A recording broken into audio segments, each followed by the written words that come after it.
But the senator, while indoctrinated, could not explain his toxicity.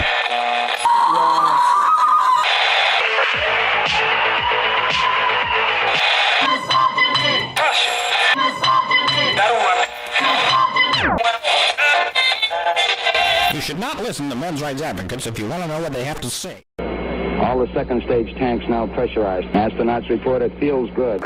T-minus 15 seconds. Guidance is internal. 12, 11, 10, 9. Ignition sequence start. 6, 5, 4, 3, 2, 1. Hello and welcome to HBR Talk 357. Brother, can you spare a fortune?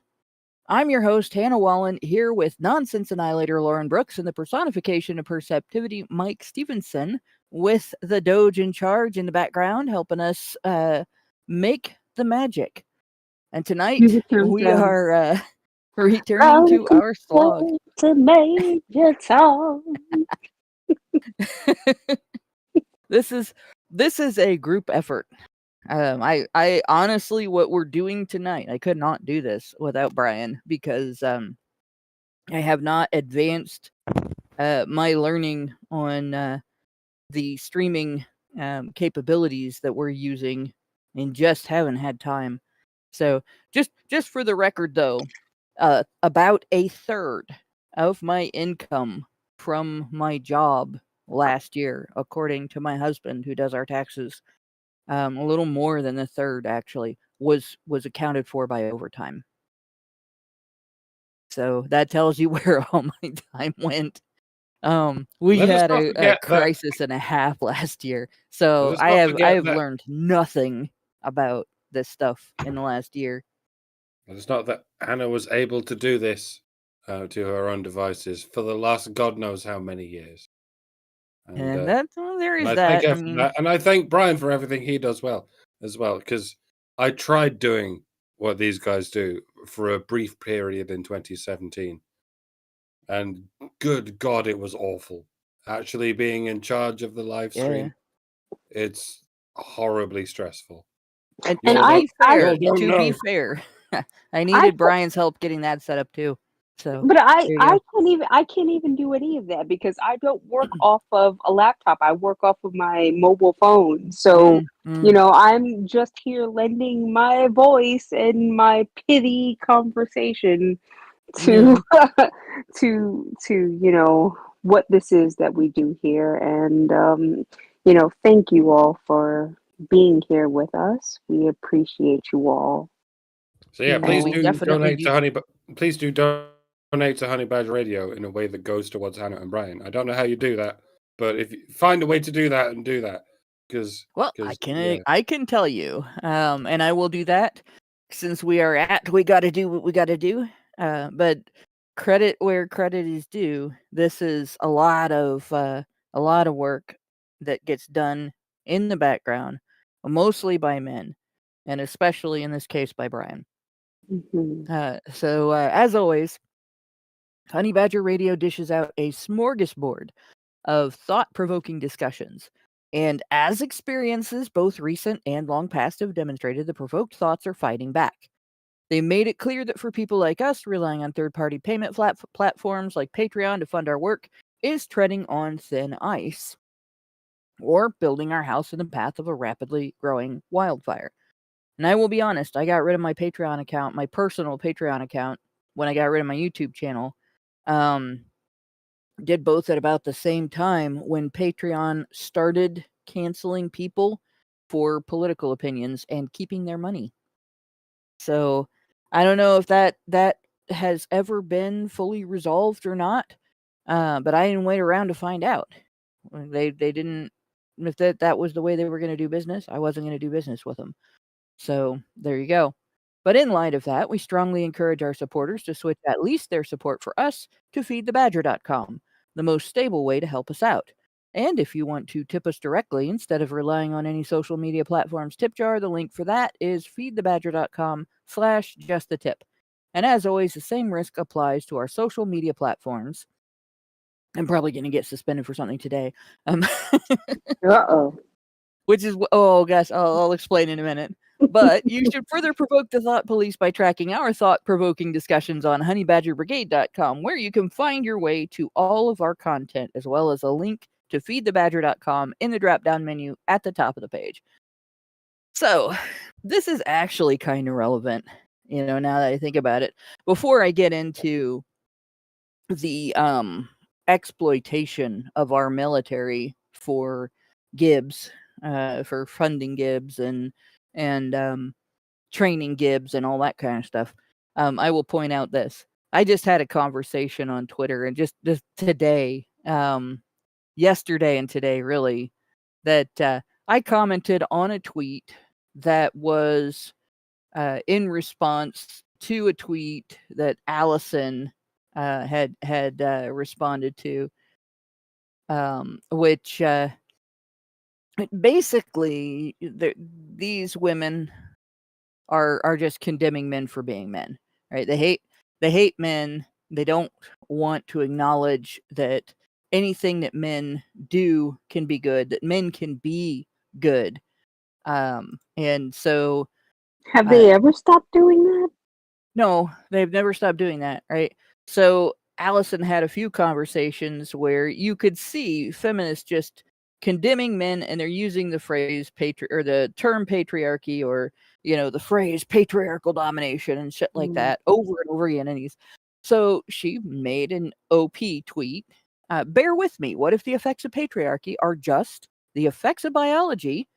And what if feminists are really trying to get men to apologize for their very existence? What if what feminists are really trying to get men to apologize for is their very existence? It was a great tweet, because what feminists are complaining about in terms of patriarchy is largely the history of men taking responsibility for everything dangerous, difficult, dirty, ugly, anything that doesn't involve being safe at home and being sheltered while you enjoy your relationships with your family.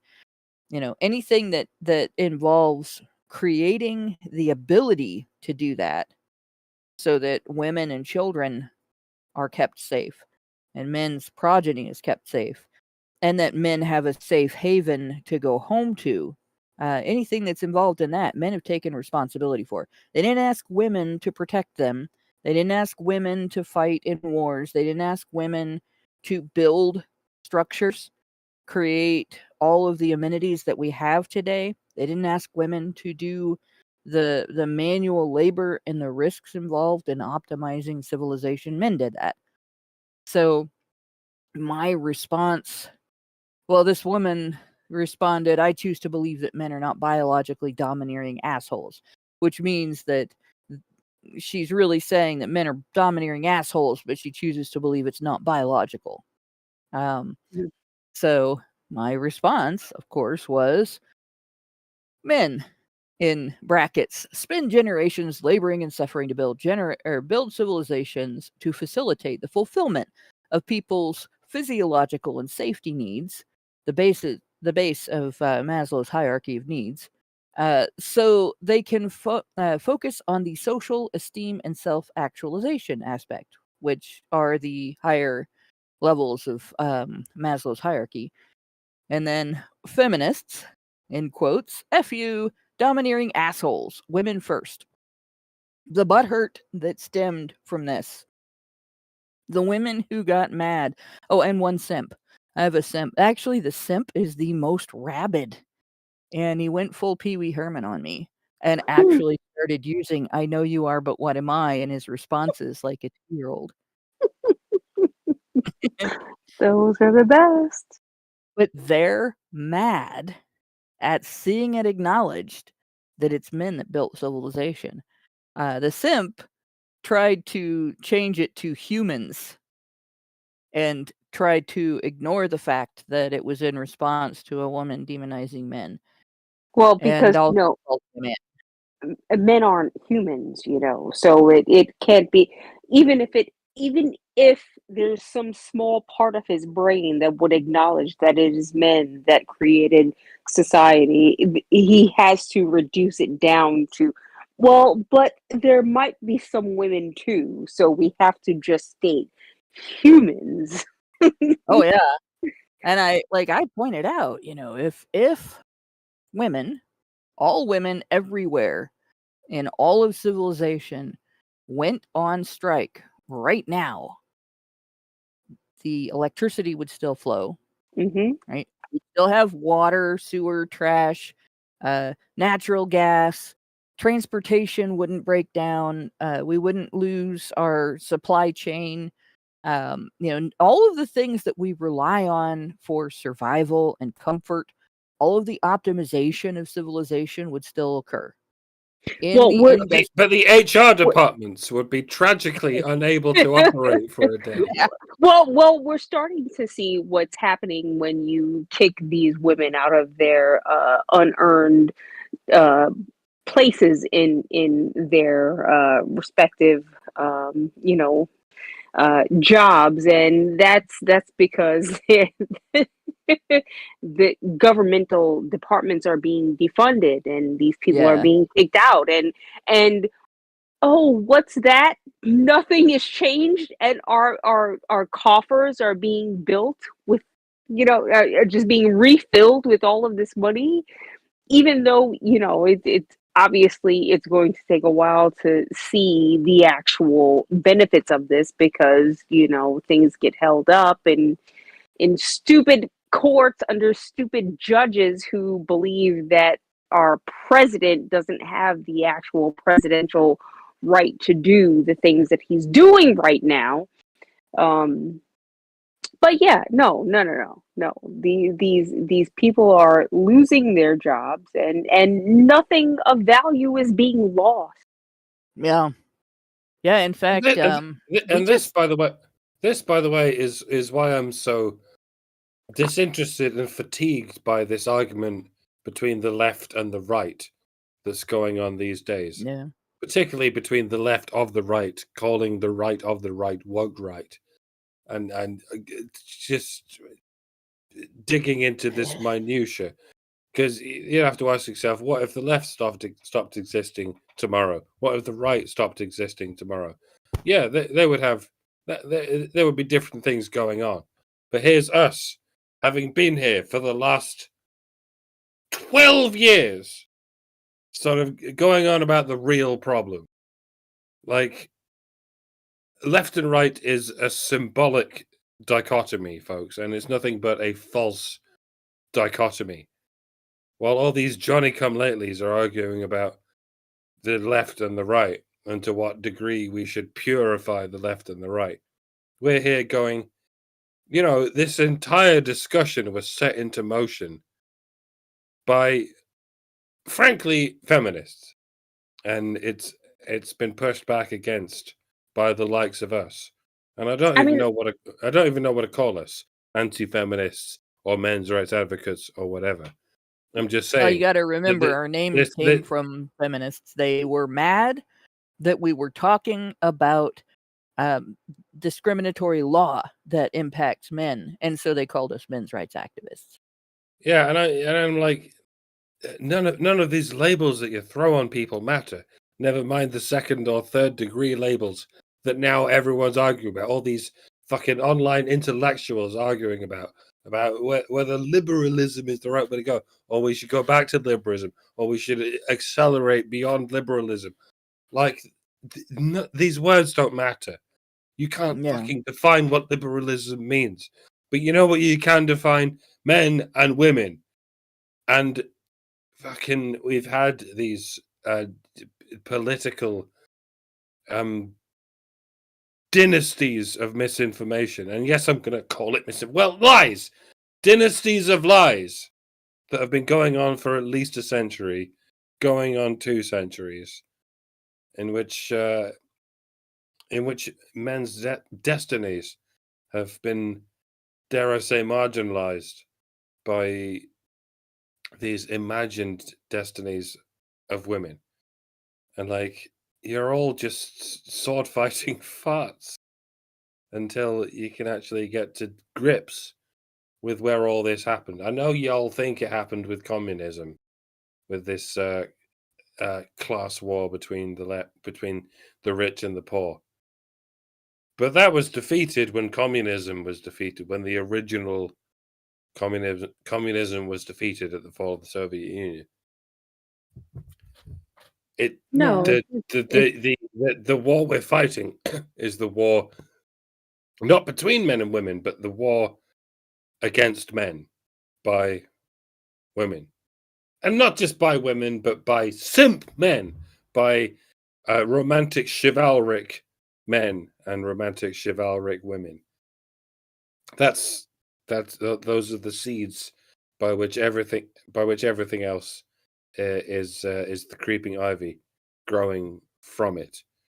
And I don't know how I accentuate that enough, that the shit everyone else is talking about is secondary or indeed tertiary to the shit we've been trying to talk about for 12 years. And I know I would say that, but that's because we're right. Nyoko! Sorry. Well, and I mean, I while I would like to agree with you, I would also like to expound upon that, because I believe that it is the people who are higher up on that hierarchy who want to control all of us and want to they care about what everybody thinks, feminists and men's rights activists alike. They are here to make sure that we are in a never-ending fucking cycle of arguing against each other, so that they can distract us from what it is that they're actually trying to do. And I it doesn't, while I definitely, I will stand here 10 toes down and agree that there is a war being waged against men, because that is how they wage their war. The men are the tools in which they use to fight this fucking war that they want to expound upon us, and they are quite successful. But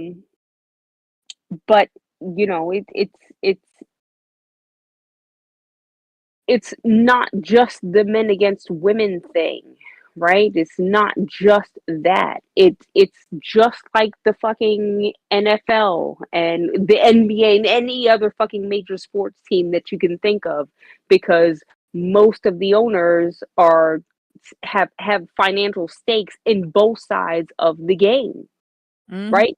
All they want is asses and seats. They just want you to buy a ticket to the game. They just want you to buy their fucking merchandise.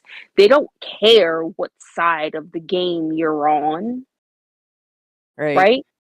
They just want you there. They just want you they just want you invested in the fight. Yep. And this particular yeah. Go ahead. No, I was just going to say, and I think that's where we all find ourselves, invested in this fight. And, I mean, some of us for the right reasons, some of us for the wrong reasons, but at any point, we are all being used as pawns, and I just choose to fight on the side that says that, hey, listen, men are just as equal players in this game as women are, and maybe we should stop trying to use women to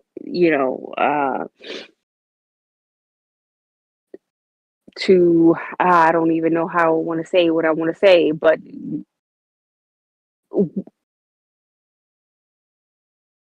yeah, I'm just gonna end it there. Go ahead. Well, I would go on with it. It's bums on seats, darling, as we've always said in the theatre industry. It's just about bums on seats. And it should never have been about identity politics to get bums on seats. It's what do you like in life? What do you enjoy in life? Right. That should get your bum on a seat. Whether you're male, female, black, white, whatever. But we happen to live in an age where that's not good enough. Like Right. your bum has to be male or female or black or white, and it's usually female and usually not And your white. hair has to be blue. Yes. When it comes down to it, Gorgeous. the analogy of the owners in the NFL is a really good one, because what we're dealing with. People think that the anti-male feminist movement is a grassroots movement among women to take back some of their own after men spent generations domineering them and dominating them and keeping them from achieving, their full potential and blah blah blah. When in reality, none of that is true. Like it's literally not a men versus women thing. It's a commoners versus elite thing. Yes. The elite invented cultural gynocentrism during the 13th century, the 12th or 13th century. Elite, actually, French courtesans invented it. And the goal of cultural gynocentrism, which is different from like family values and having a division of labor and having a recognition that there are things men are more suited to do in general, and there are things that women are more suited to do in general, and that division of labor is going to kind of naturally fall in two different directions because of that. um but the idea of a valuing of women, not because of what women do in the world or who women are in the world, but just because they are women, over and above everyone else, to the degree that our society favors women in law and policy in ways that are to the detriment of not just men, but also women's children. Like, that was created by the elite to pit men and women against each other for the purpose of crippling men's ability to resist enslavement. Right. And it has worked. It has worked for centuries. It has kept men in check. It has made men compliant with things like conscription, with forced parenthood, being forced to parent other men's children without knowing, being forced to take responsibility for the women around them when the women around them do things that are inadvisable. And during the coverture era, it forced men to be the shield between the family and the state. And the thing that women rebelled against was, when you're under a shield, that shield also restricts you in some ways, right? Just like when you put up an umbrella to keep yourself dry, you can't then feel the rain on your face. Right? It's pretty solid to understand that. Yes, Brian, I will read the super chow shortly here.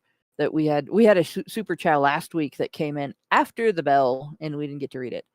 But what I wanted to point out is, as we're discussing this, I want people to keep that in mind, that this idea of pitting men and women against each other as, you know, this group of domineering assholes that kept women down throughout centuries, that women had to rebel against, and women are now getting their own back and all. None of that is grassroots. The women that are latching onto it, they're not latching onto it because it's a grassroots idea that resonates with them. They're latching onto it because they've been inundated, bombarded with it throughout their entire lives, in the public education system, and the establishment media, the entertainment media, from the people around them, and if they've taken any kind of therapy or any kind of medical psychological treatment whatsoever, it's been inserted into that. They're getting it in their workplace training. It's everywhere. It's everywhere. It's everywhere. And I would even say that, it kind of it has an almost even more deleterious effect on the Black community, because We were already in a place. Well, listen, after Jim Crow happened, we were good until a point, until um, the Welfare Act became into place, and it just completely demolished the family structure, right?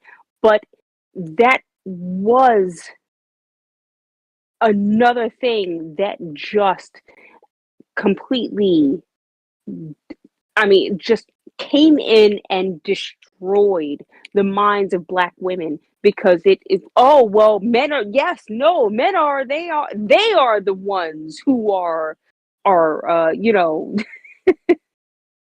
they're the Yeah. ones who are holding us back. Meanwhile, it's Big Daddy Government who has told you to kick the fathers of your children out of the house, and but we'll pay you for that. You know what I mean? So it was just completely detrimental, and I think Yep. that has such a major impact on Yeah. Was the it way. Tommy Sotomayor who said black men were the canaries in the coal mine for men? Yes, yes, and People absolutely were. people like to talk about the genetic difference between these races, but what I want to see is an experiment along the lines of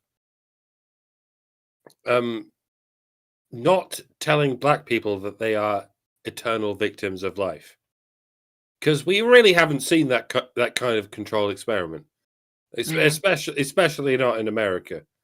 Yeah, We Um, we did like I for a very short time, like there was a brief and the elite cut crossover. it off really fast. Yeah, yeah, no, it went from Jim Crow to Black people are better than white people. It went from white people are better than Black people to Black people are better than white people, like overnight. I don't know what night it was, but that was that, and for half a century since then, like the American government, and indeed every vassal state of the American government, has There been was a telling short time. Black people that they're victims of life, and that they need to think of themselves as victims of life, and they need to fight the police and steal from the white man and all that.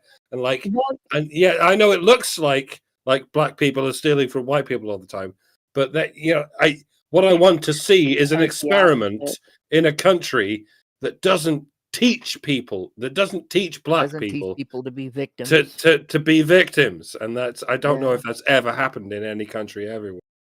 There was a short time in the US between black suffrage and uh, before the civil rights movement, where in especially in the North, the black family began to grow and thrive, and you started seeing more and more just integration within society. Now, in the South, that wasn't the same, because they were still resisting the idea of just a normal integrated society.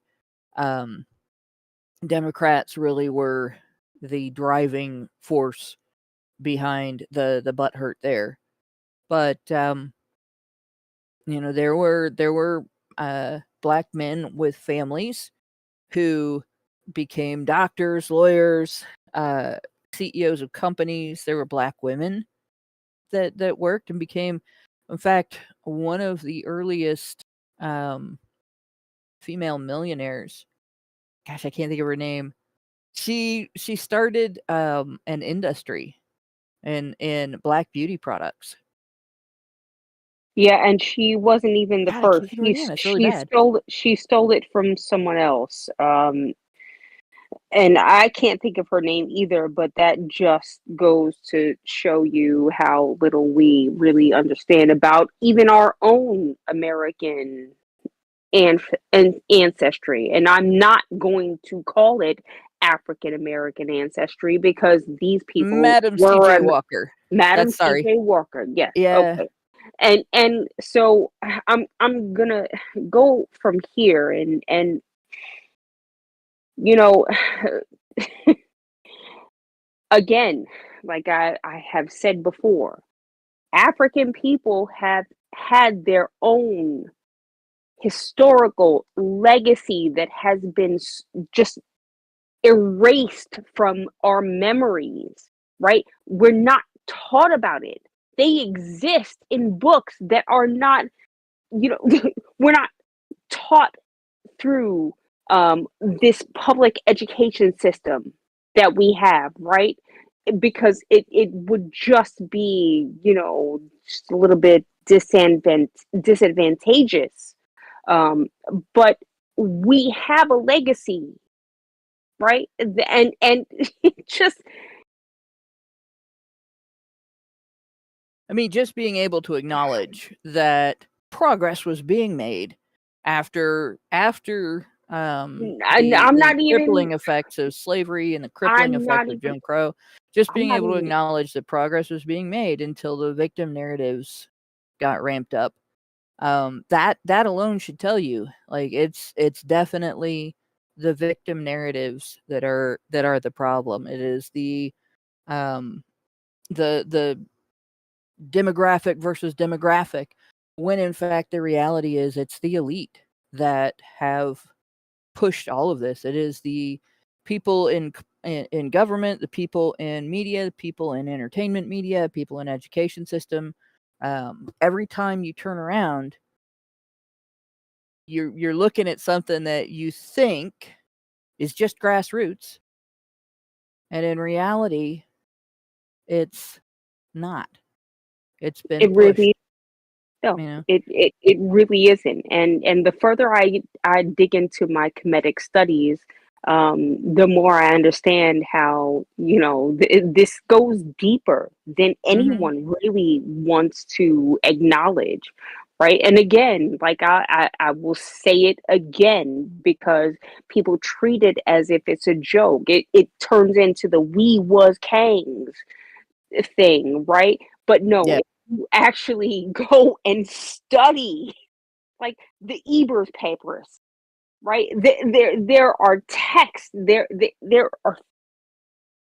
are things beyond what we are willing to accept as knowledge, because it has been so ingrained into us that this is just the way of life, right? And that the Greeks just discovered this knowledge, right? Only where the discovered is a very different word from invented. Right. So, Right. and whatever, I'll leave that there. Yep. So, but to get it back to, the thing that makes what we just discussed and what I talked about with regard to the Twitter thing relevant to what we're about to talk about with regard to the military actually goes back to a comment somebody posted on last week's show that alerted me to a name. I didn't know there was a name for this phenomenon called cargo cult mentality.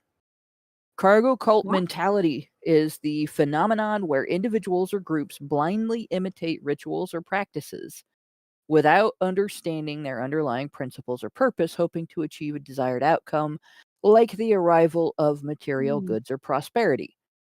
So, how that translates into the pitting of women against men, the pitting of blacks against whites, the pitting of religious against non-religious, and so on, is you have this history, this human history of women supporting men, women being the hub of the household and the family, and men optimizing civilization as they went, as they figured out new ways to keep their communities safe, keep their communities secure, keep their communities clean, keep their communities sanitary, um, to banish things that caused illness like shit in the streets, and things like that. Women have now gotten to the point where they want to take over. They're engaging in that cargo cult mentality. They want to take over the things that men have always done, but they don't necessarily have the same level of accountability. They don't understand necessarily the entire purpose of it. Men are inspired to do these things because not only did they want comfort for themselves, but they wanted to ensure the best possible chances of their family's survival and their children's survival. Whereas when you hear women talk about wanting to see more female CEOs, see more women in this industry or that industry, it's about the prestige and the pay, not about the industry's work. And so the comment was actually a response to the discussion about what's going on in South Africa right now. But it really heavily applies to feminism. And it really heavily applies to the feminist takeover of the military. Before we get into that, I'm going to read 2 super chows by Meredith G. Last week, Meredith G gave us a super chow that didn't come in till after the bell, and it needs to be read. And this is sort of segues into that. She gave us $5 and said, HBR News 504, which actually I think we just had the wrong number up. Trump's meeting with the South African president has J.D. Vance written all over it. As Hannah pointed out, we've seen this policy before. We saw it in Zimbabwe. It's communism using grievance grifting to seize power. We also saw it in Jamaica in the 1970s. How did that work out? What about in the Soviet Union in the earlier 20th century and the starvation that rolled through Eastern Europe as the farms became the primary target of attack? And this is pretty much my point. When you decide, gosh, these people have built something good, but they left us out of it, we want it and we're going to take it from them, and then you do, and you don't know how they built it, why they built it. Why is actually as important as how, too, and how they run it. You end up creating a mess. The cargo cult mentality came from apparently people in Hawaii trying to imitate the military bringing in goods by building runways and things, even though there was no system to land anything on them and deliver the goods. And I believe it was Hawaii, but it may have been elsewhere after World War II. So it's kind of it's not an old term, but it's an interesting term. That idea of imitating, right? The element, the elements of a system of achievement, but not the ones that actually create achievement, and then not understanding why the imitation fails. And in terms of what we're discussing with regard to the military, the relevance of that is women trying to control the military. Military discipline, military service, military action, those things have all existed long before this country existed. And they've always been reliant upon male labor, male risk, male ingenuity, male willingness. And of course, it's been male dominated because it's been men that have been used as soldiers throughout modern history. And as a result, everything about the military, the way that it's built, the way that it runs, the way that it's designed, right? The way that it interacts within itself, the way that it interacts with the outside, everything about it is masculine, right? Everything about it is essentially made to work with men. And in the middle of the 20th century, it sort of became more common. And I mean, this sort of started with our Civil War, but it really didn't hit commonality till about the middle of the 20th century, the early part of the 20th century, really, the first and Second World War, that women started getting involved in capacities like being nurses and nursing assistants, and being in the medical part of the military, and being in the administrative, not administrative like boss administrative, but data entry, doing the paperwork end of the military. Like women started to get more involved, and women have never been a big part of the military, and they've really never been a big part of the fighting force in the United States. And in fact, for a long time, there weren't even any positions for women in the military. So this is definitely an area where this was built by men. It is maintained by men. It has always been optimized by men. It has been optimized through masculine means and masculine understanding of optimization. And women getting involved isn't necessarily in and of itself detrimental to that, as long as women understand that this is a masculine environment and it's not women's place to come in and change it, right? But in the 1990s, a little bit during the 1980s, but more during the 1990s, women began pushing hard to change it. And that It's push, oh, go ahead. no, it's. I have a long rant on my mind, but I don't know if I'm going to get through it. You can get through to normies when it comes to communism by sort of posing to them the idea that what if everyone in school was just given an A? What if it didn't matter how well they did on their tests? What if everyone was just given an A plus, Mm-hmm. and everyone was just advanced in the same way? They would sort of go, well, no, that doesn't make sense, because then you'd be putting people who aren't qualified into jobs into which they should be qualified. And it makes perfect sense to any given person, even a midwit, even an absolute fuckwit. They can sort of understand. No, you don't just give an A plus to everyone, because society would break down. But then once they're introduced to the uh, to the idea that women and men don't get the same grades in all the same subjects, or indeed different races of people don't get the same marks in all the same subjects, and they go, well, that's different. They if that's not happening, it can't possibly be for genetic reasons. When it's not that those people need to be adjusted, it's that society needs to be adjusted in their or it's not that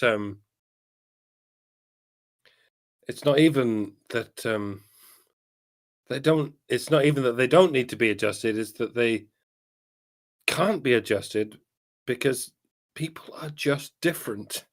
I know we're all hell bent on this equality thing, but really, people really are different, and Yeah. and in the same way that if some people get 50% on their test and some people get 100% on their test, it's because different people have different abilities, and if women get lower on certain tests and men get lower on certain tests, it's not because women and men are being held back in those ways. It's because people are different. And the same goes for racial things.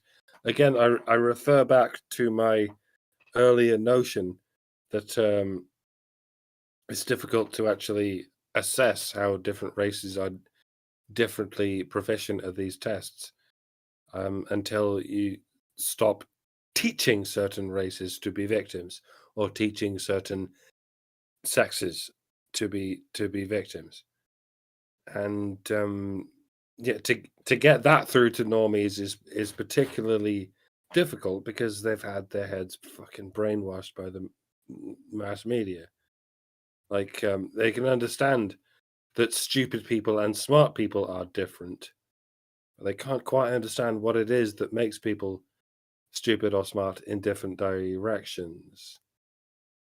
especially when it comes to sexes and races.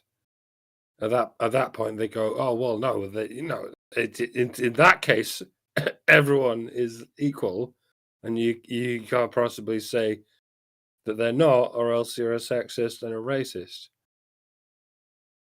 And that's why it's been so easy for communism to bury itself in the general mindset of the West. The class divide didn't quite work out, except in Soviet Russia and China, but it was absolutely able to bury itself in the West in general, along the lines of race and sex, because even the average normie can't quite get their heads around the way men and women are different and races are different in the same way the rich and the poor are different, but on sort of different levels. And it is very much on different levels, because the rich got that way because their ancestors were competent, and the poor got that way because their ancestors were not competent. In the same way, well, it's not even in the same way. Women aren't that way, and men aren't that way because of genetic determination, and different races aren't that way because of genetic determination. And I'm going to stop talking because I think I might have got us in trouble by even suggesting any of the things I've just suggested. You know what I mean? It's very possible, but I mean, we're already demonetized, so there you go. But the upshot is you cannot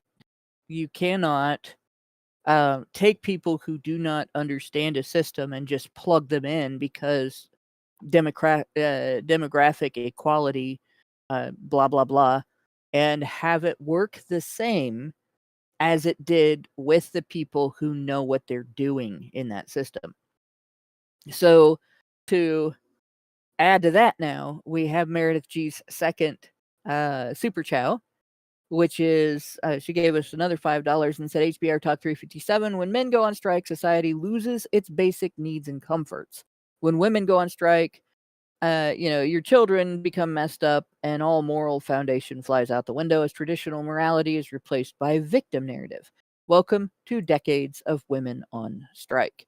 And that's a very salient point, because we have had decades of women insisting that they'd rather fill men's roles than women's. And they're not happier, but they think they're supposed to be. And so their complaints are all, it's men's fault that we're not satisfied with this. It's men's fault that we're spinning our wheels and not progressing. It's men's fault that we're not also achieving women's roles, achieving our best potential in women's roles while we're trying to fill men's roles. When in reality, the truth is you can't do it all. You have to pick a path and take that path. And the idea that you can take all the paths and do everything just as well as the person that focuses on just one path is a myth promoted by the elite to pit women against men, to keep men stressed enough that they will not fight back against that enslavement. But in any case, yeah. Oh gosh, we have an idiot in our vertical chat.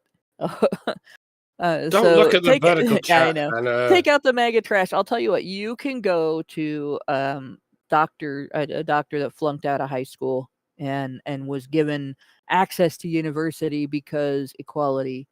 And I'll stick with my doctor that actually got straight A's in school and did the homework and studied properly, knows anatomy and physiology, has studied various aspects of human health, and will do what needs to be done in order to maintain mine, because I don't want to die in my 50s.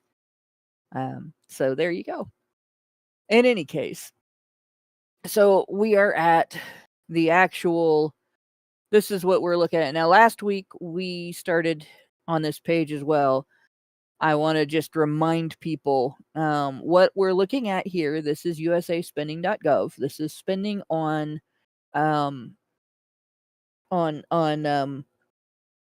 studying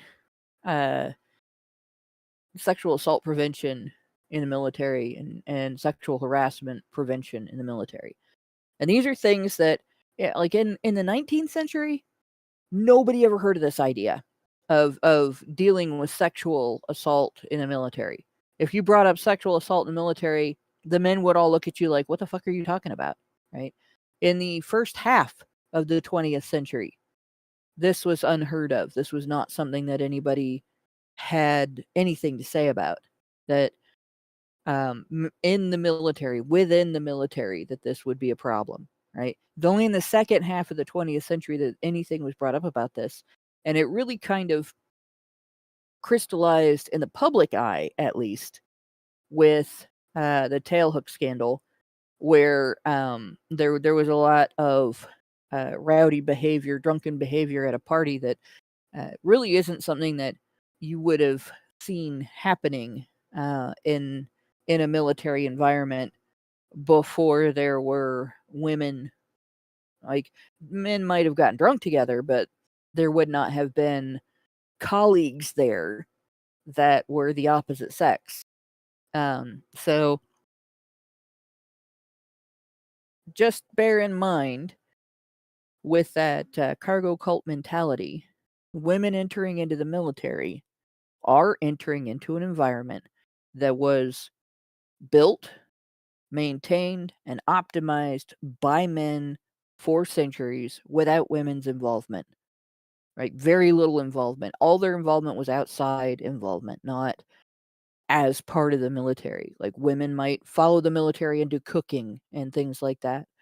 Provide assistance if their husbands were in the military during the Revolutionary War. But it wasn't something where women were soldiers in large numbers. There were a few women that stepped up when men got injured, or there was a woman here and there that did something like spying. But the overwhelming majority, like 99.9% repeating, all male.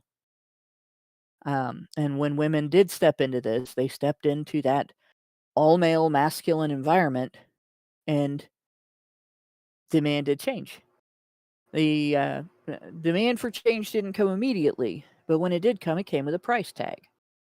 So one of these that I will look at, we looked at training that soldiers are subjected to last week and the week before. Now we're going to look at something else. This is research that is funded by the Department of Defense. So this ASM research company, this one initiative is $2.9 million. They got paid $2.9 million to research what?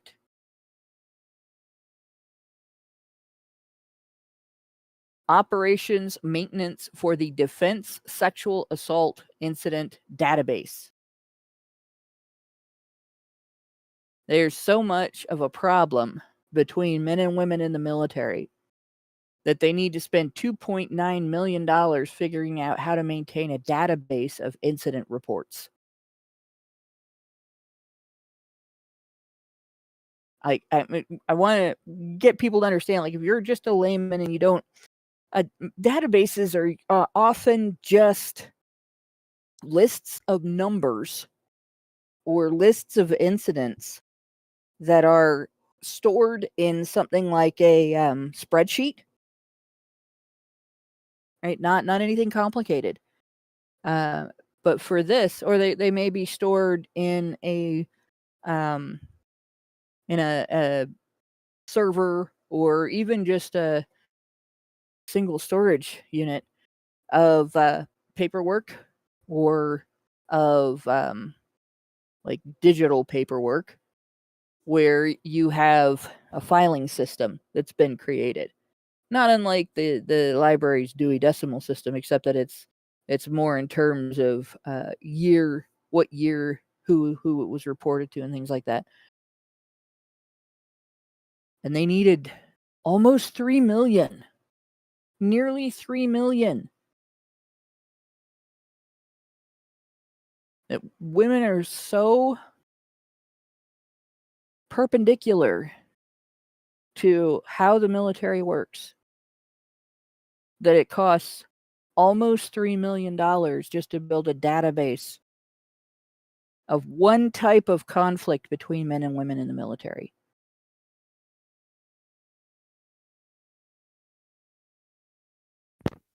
And this research organization, the total amount that they've received via 28 different transactions for different things that they've provided, different research, different like creating databases and training and so on, 20.3 million.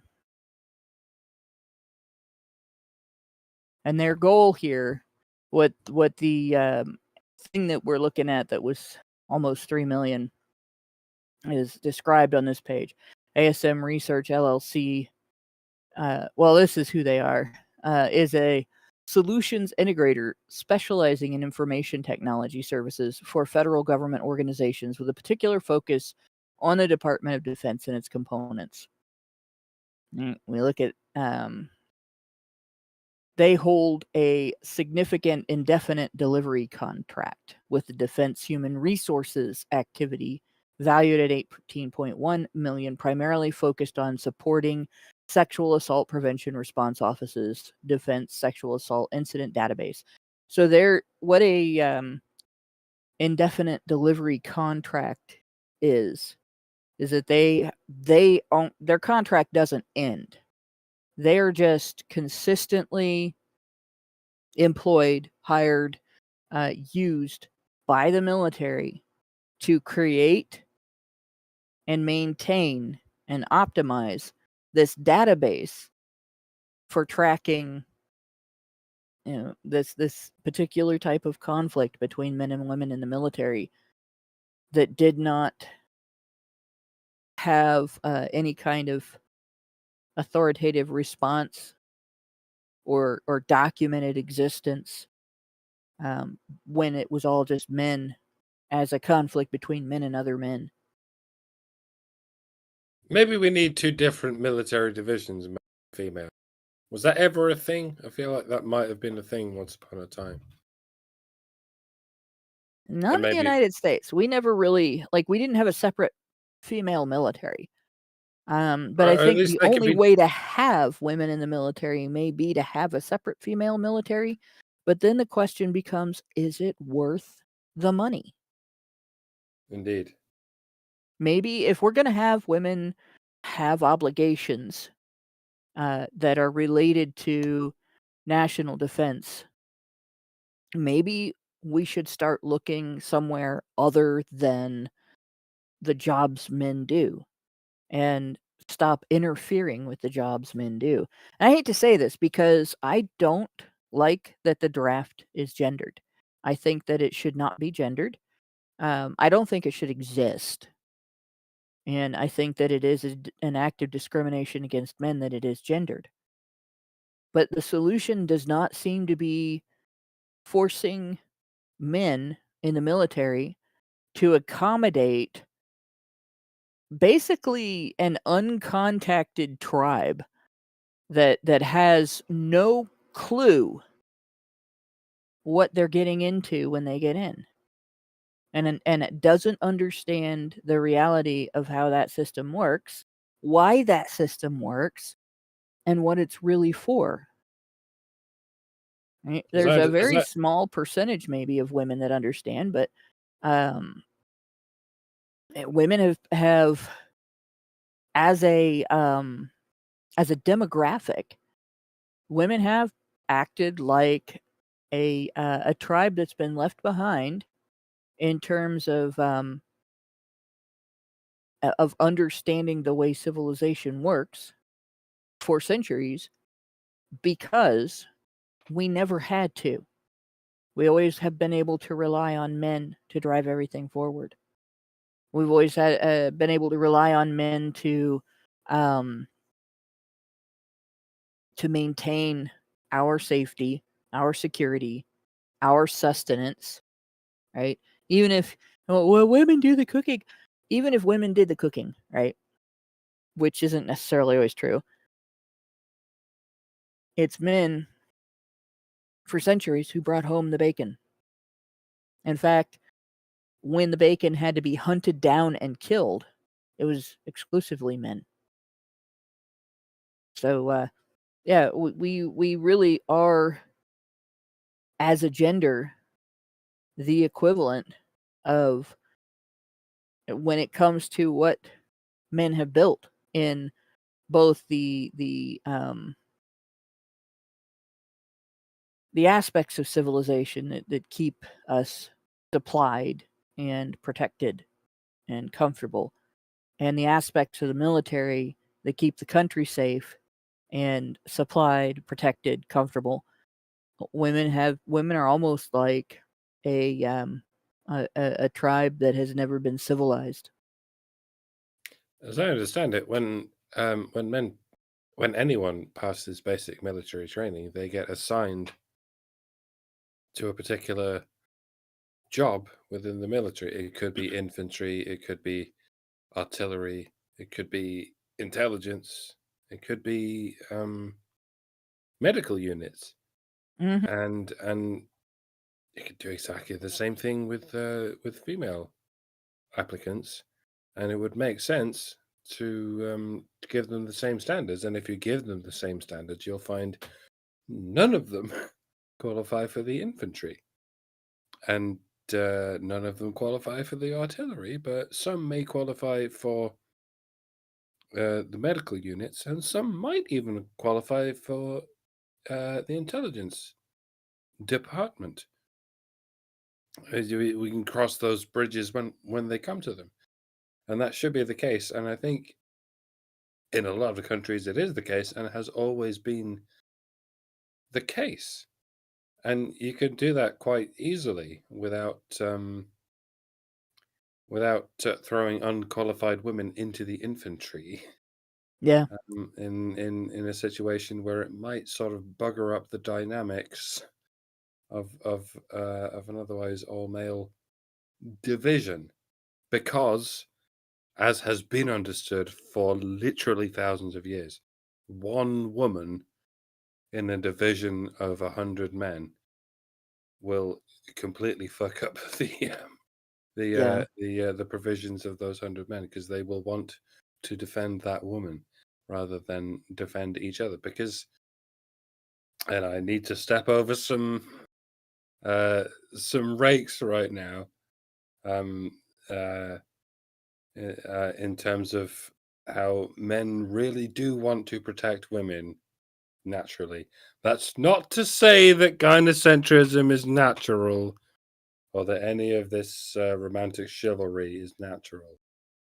But yeah, 100 men can work as a very well-oiled unit. But the moment you throw a single woman into that unit of 100 men, you fuck up the system. It's like throwing a rock into the gears. Yes, and that's because men like to protect women. And yes, you might say that's because of some kind of natural gynocentrism. Maybe it is, or maybe we can call that something else.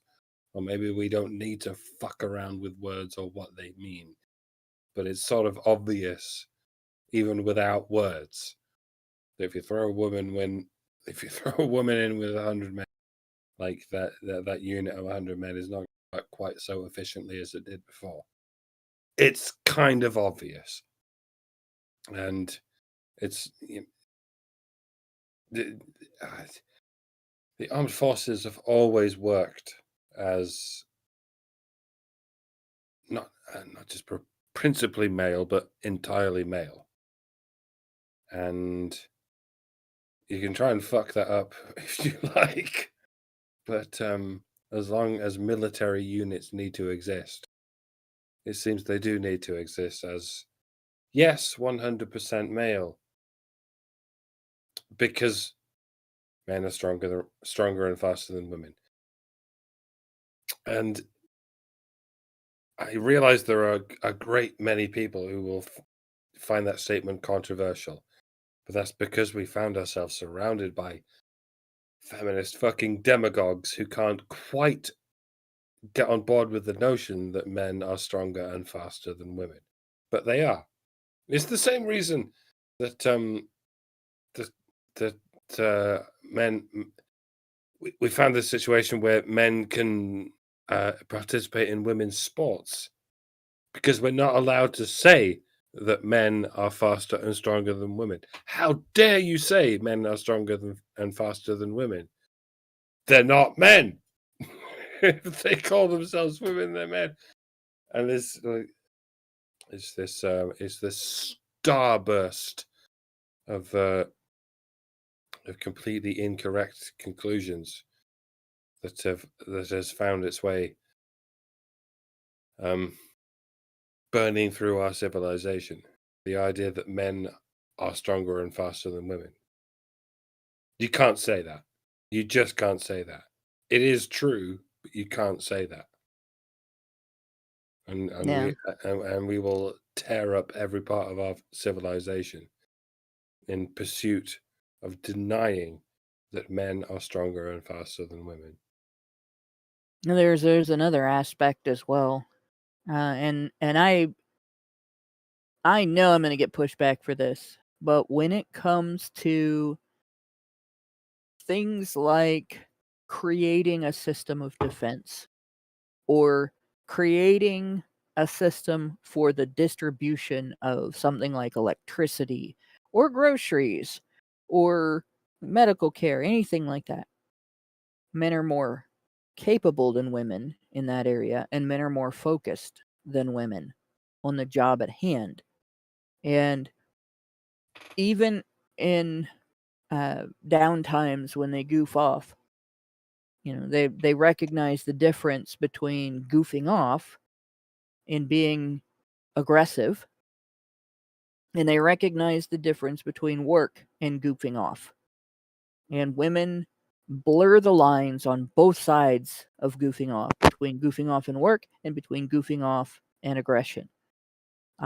You have to catch boys during their teenage years or young men during their still wet behind the ears adulthood years, out of environments where maybe they didn't get the full benefit of their upbringing by a dad, before you run into guys who don't understand fully the difference between work and play, and don't fully understand the difference between play and aggression. And usually in a system where it's all men, the men of the system will handle that situation where the one individual young man, or almost but not quite yet a man, doesn't understand those differences. And they'll handle it sometimes pretty roughly, but they will handle it. And that individual becomes a better individual, better part of the community, more prepared to enjoy his own success in life, and so on. And that's sort of what the military used to do for men in return for their service, was that it honed their skill at doing their work and at engaging with each other, and at taking responsibility for themselves and their families. And so when they would come out of the military, if they chose to not make the military their career, wherever they took those skills, those would contribute to their performance in their job, their profession, their family life, everything, to the degree that they would be more successful in what they did than they would have been if they had not had that military service.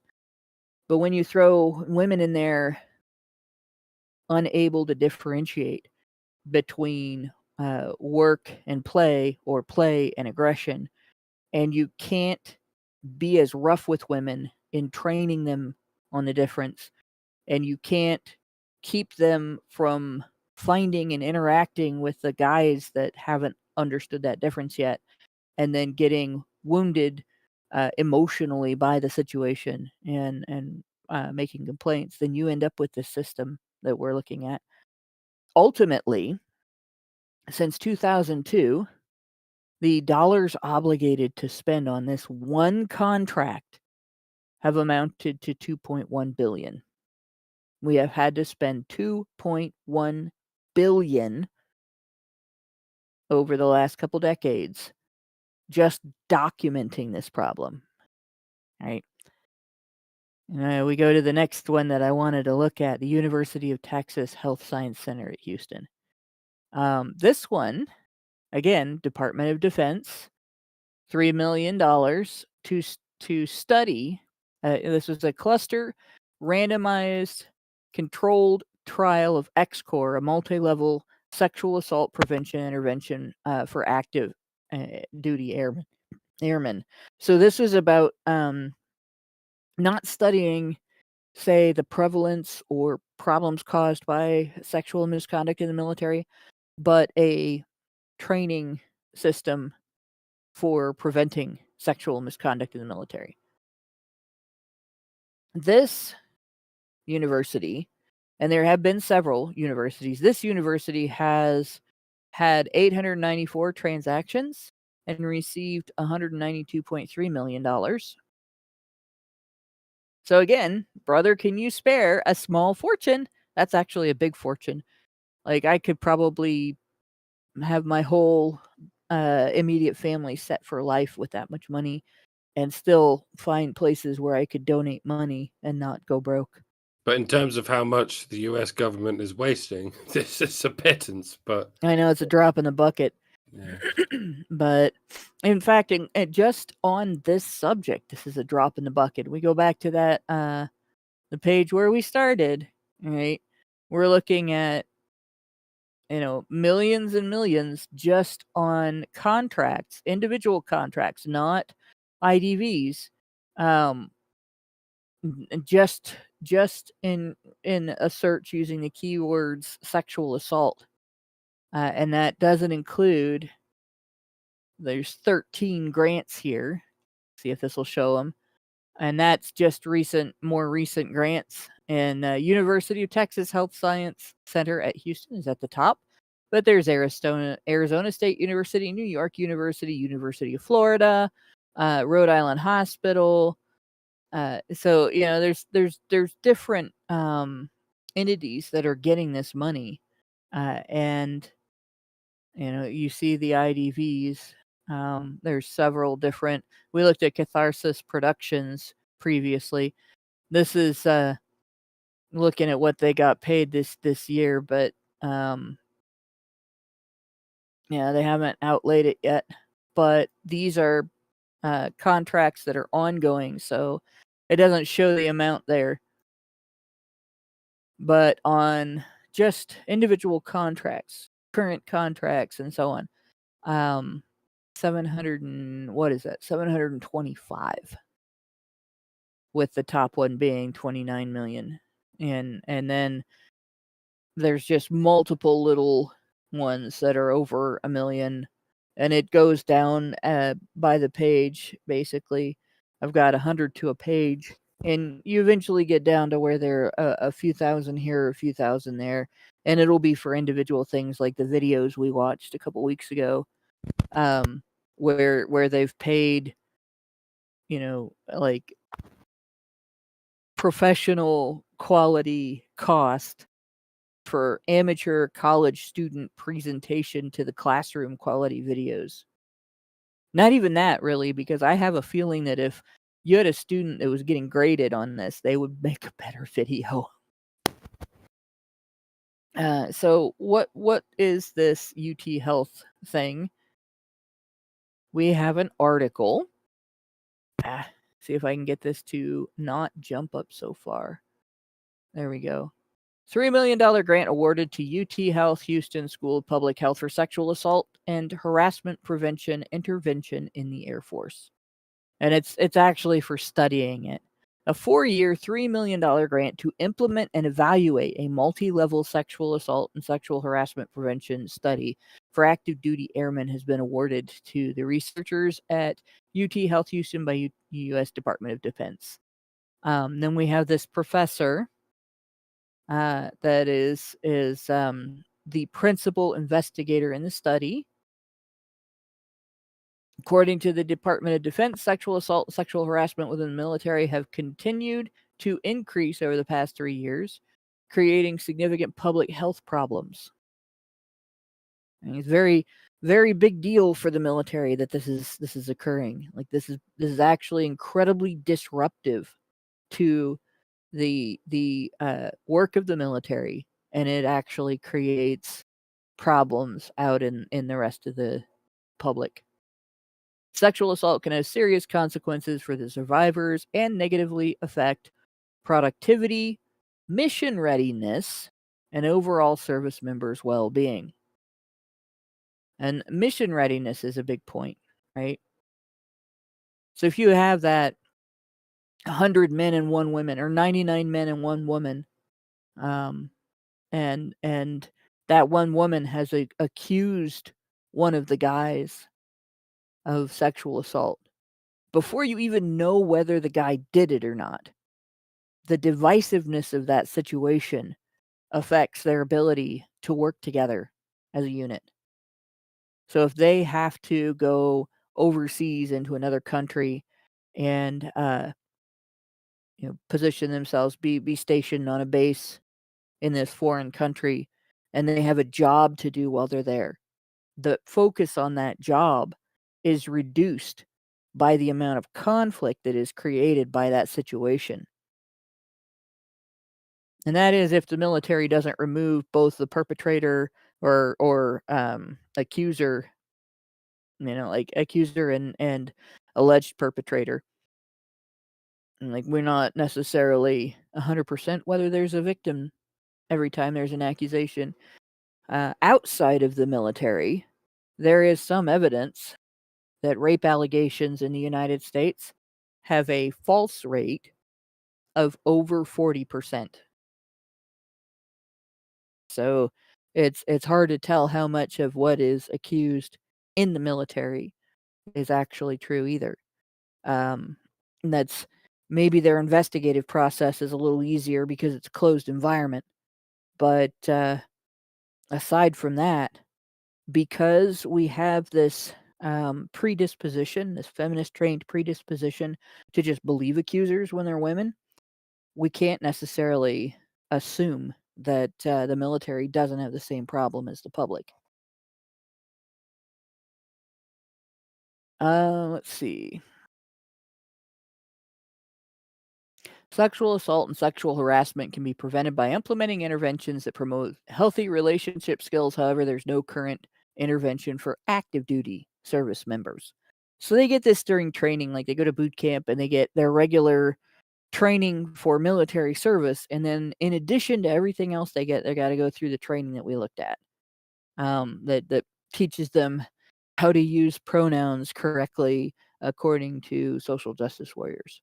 Well, you could just segregate. The woke. I mean, segregation is not always a good idea, but sometimes it is, such as in the military, so as to prevent shit like this from happening. I mean, why do men and women need to be trained together, militarily speaking? It's not as if it really doesn't need to be. Yeah. There's not a purpose for putting them together, actually. There's not you can make the same case for schools. Yeah. I mean, for the longest time, there were boys' schools and girls' schools, and that did seem to work kind of all right for a while before the so-called progressives put an end to it. In terms of civilian education, but this isn't civilian training we're talking about. It's in the interests of national defense. National defense. Yeah. The only problem is women have sued to end that practice. So anytime we try to do something functional like that, as anywhere in the United States, whether it's in our military, in our schools, in any other profession, in any type of treatment or any type of any service, anything. When we segregate, women sue for two reasons: to get into men's side of it and to keep men out of women's side of it. So they want women to have their own sex segregated spaces and services and jobs, environments of all kinds, right? But they don't want men to have any of the same things. They don't want men to have anything be sex segregated, anything be male only, anything be specifically for men, dedicated only to men, provided for men and not for women, or done by men and not by women. Even if women aren't good at it, even if women don't need it, even if women don't want it, feminists will sue to force segregation or to force the end of segregation. Even when it's not artificial, when it just naturally happens. Men form their own groups of clubs and recreational activities that they just want to hang out with the guys, and there's not some government agency or some authority keeping women out. Women will sue for inclusion. So you know, it is, if the military were to go back to a segregated system, you would still have the battle of having to fight off feminist insistence that that's somehow bad and we have to stop it. And and you still wouldn't even get an opportunity to focus on, like I said, where there are instances where there are young men that fail to differentiate between work and play, and fail to differentiate between play and aggression, and the guidance of other men straightens them out. um, You'd still have to create some sort of official system to deal with when women fail to differentiate, or when women fail to avoid contact with immature men and boys. Um, because those are the guys they're going to hang out with. And then the next thing you have is there's an incident that has to be documented and recorded and investigated and adjudicated, and then the investigation has to be recorded and documented, and the adjudication has to be recorded and documented, and then there has to be a penalty applied, and so on. And it's not just a training issue anymore. Same with you know any other aspect. It's the same reason why human resources have been imposed on everything in the business world, because as soon as you mix the sexes, you have to have a whole system to deal with it, instead of just having mentorship as a means of dealing with it. But women do not understand that, or they do not care, and they sue to impose that situation anyway. So this study, 4-year cluster randomized controlled trial, they've got a base where they're doing this experiment on our soldiers. It is this training called Code of Respect. And let's make sure this started in 2023. So this is something that's already going on. They're already doing this. They'll recruit 1,000 junior enlisted airmen between 18 to 24 years old, and they'll run them through this training. The grant shows that sexual assault and sexual harassment prevention is a priority to the Department of Defense. Like, when you think of what's the department called, it is not called the Department of Sexual Harassment and Sexual Assault Prevention. It's called a Department of Defense, and it is about being prepared to go to war, being prepared to deal somewhat with natural disasters, being prepared to have war come to the United States. So all of this is an unnecessary distraction. And all of this expense is an unnecessary expense that is only in place to support our ability to have a military that is like less than 17% women.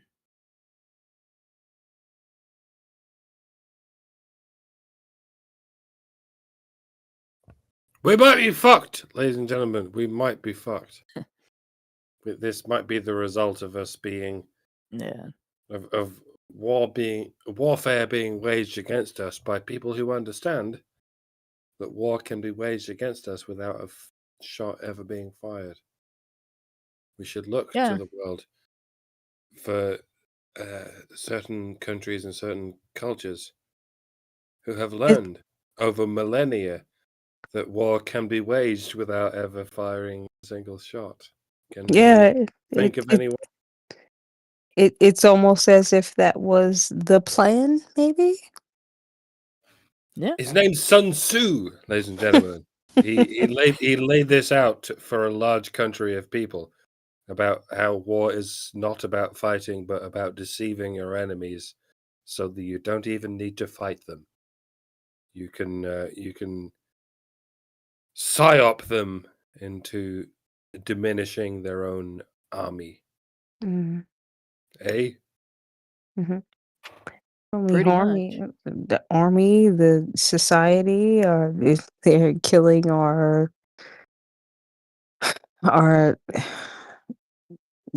biological productivity. We're not having kids. And when we do have kids, we're not educating them. Yeah, exactly. And I'm gonna. It's not China. And It's communism.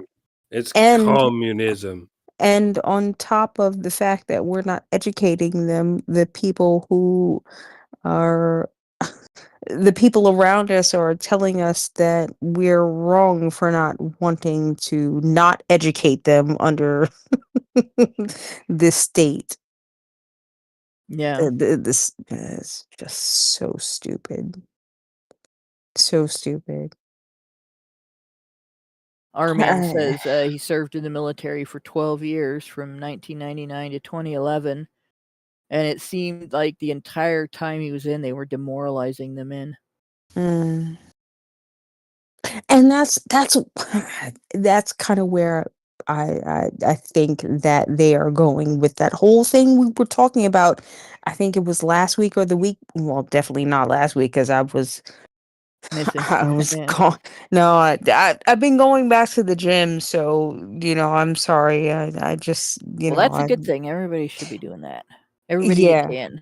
Yeah. So, I was absent that week. But anyway, the week before that, we were talking about how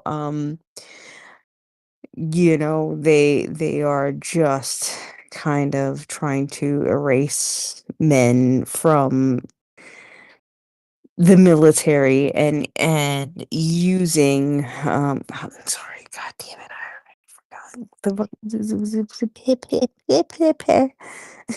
The sexual assault prevention training. yes, exactly. Thank you. Thank you. And Oh, you're welcome.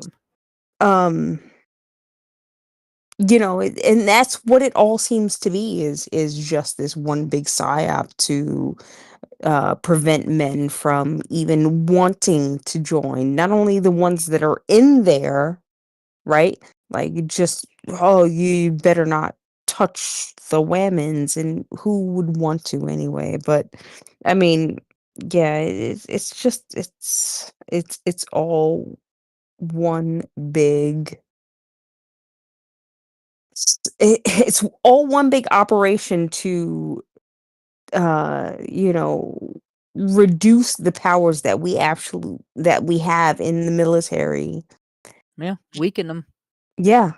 Imagine Yeah. if your country had been coerced into doing what it's doing by a cabal of its enemies. I forget who it Mm. was who outlined that provision in the first place.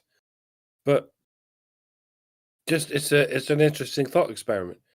What if the powers that be in charge of your country had been coerced into doing what they're doing by a cabal of their enemies? Would it That's look what's happening right would it now. look exactly like what's happening right now? And yes, Yeah. Yeah, Yeah. exactly what's happening right now. You know, Yeah. Our man says the whole time he was in the military, they were telling the men they could be replaced. You're disposable, right? Jesus. Yeah. And so what we're looking at here, like this paperwork here,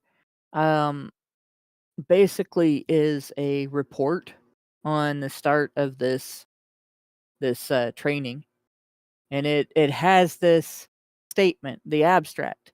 Sexual assault within the military is a major public health problem impacting over 25,000 service members.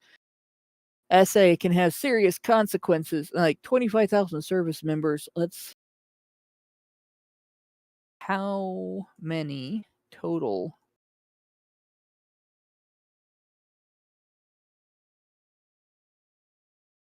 And so how many total service members are there in the U.S. military? 2.86 million. And that includes the National Guard and the reserves. So, where was it? 25,000 out of... Oops, we looked at that already. Out of... there it is. 2.86 million. So it's not really more prevalent. In fact, it's less prevalent than what feminists say takes place in the public. But, Of course. yeah. And then it goes on to say, the number one factor that increases a service member's risk for SA is having experienced sexual harassment.